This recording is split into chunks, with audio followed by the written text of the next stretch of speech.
The Oklahoma Sooners picked up another one, getting a commitment from four-star defensive lineman Nigel Smith out of Melissa, Texas on Friday night. We'll talk about what it means for the Oklahoma Sooners and what they're getting in one Mr. Nigel Smith. You are Locked On Sooners, your daily podcast on the Oklahoma Sooners, part of the Locked On Podcast Network, your team every day.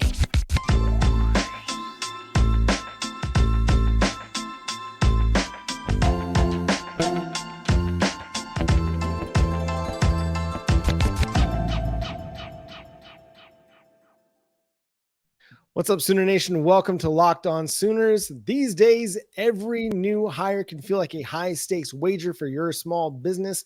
That's why LinkedIn Jobs helps find the right people for your team faster and for free. Post your job for free at linkedin.com/lockedoncollege. Terms and conditions apply.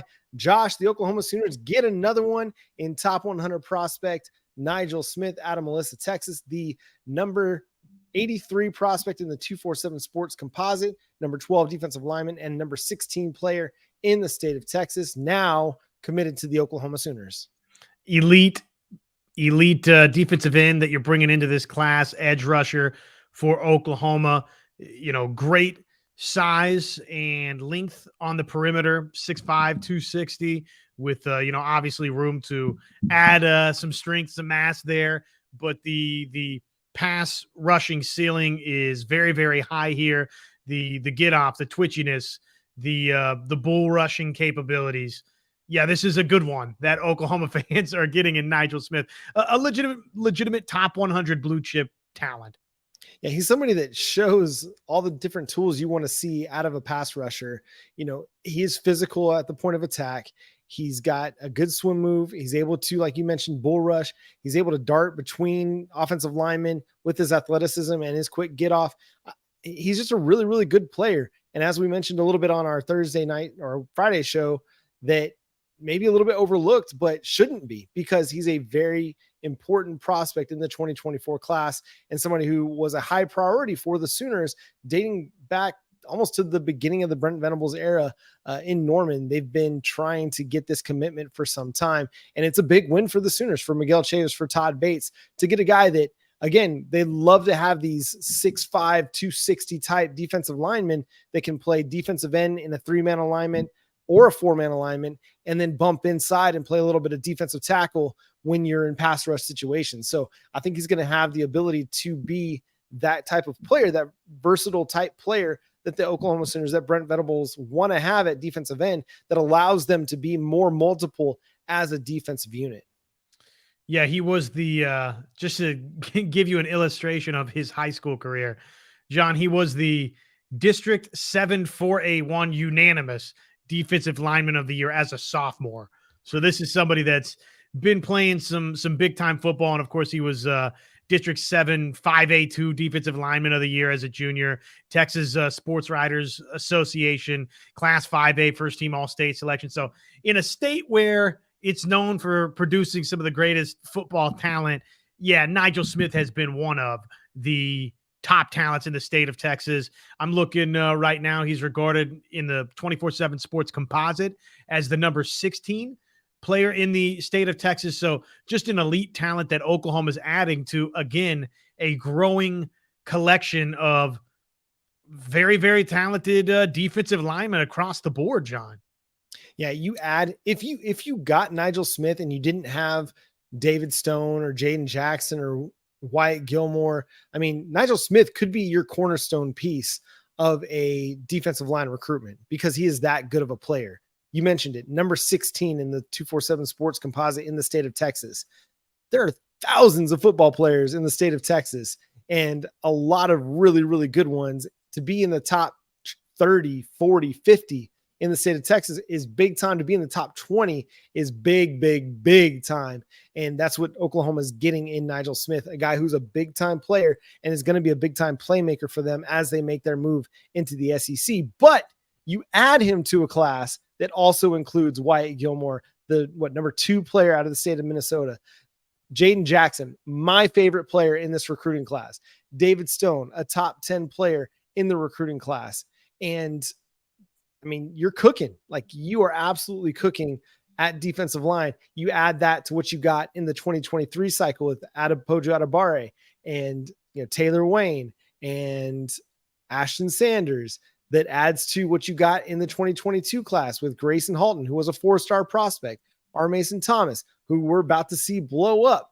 And you're really starting to put together a really, really nice group of defensive line prospects and a nice defensive line room as you go into 2024.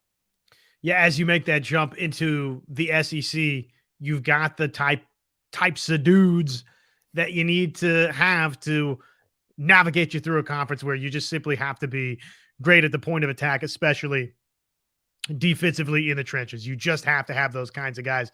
Just his stats, though. I mean, the last couple of years, he had 103 tackles last season, 17 TFLs, 11 sacks, 21 sacks combined the last 2 seasons, 37 TFLs. So, I mean, this is somebody that gets after it, John. But yeah, the larger pool of talent that Oklahoma is now bringing to Norman, when you think about all of those names that you listed, Oklahoma's just, they're getting to where everybody wanted Oklahoma to get to. They've really upgraded the defensive line talent across the board. Probably still need to keep getting those couple of, one or two more David Stone types, right? 1 or 2 more Jaden Jackson types. But I mean, when you think about Smith and Adebare and Okoye could be a name that we're talking about here really, really soon for Oklahoma outside. I mean, John, it's just the way they're recruiting is everything you could have asked for.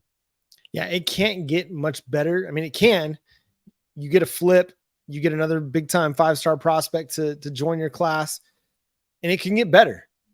But really, as it is right now, even if you don't include Okoye, it's really, really good.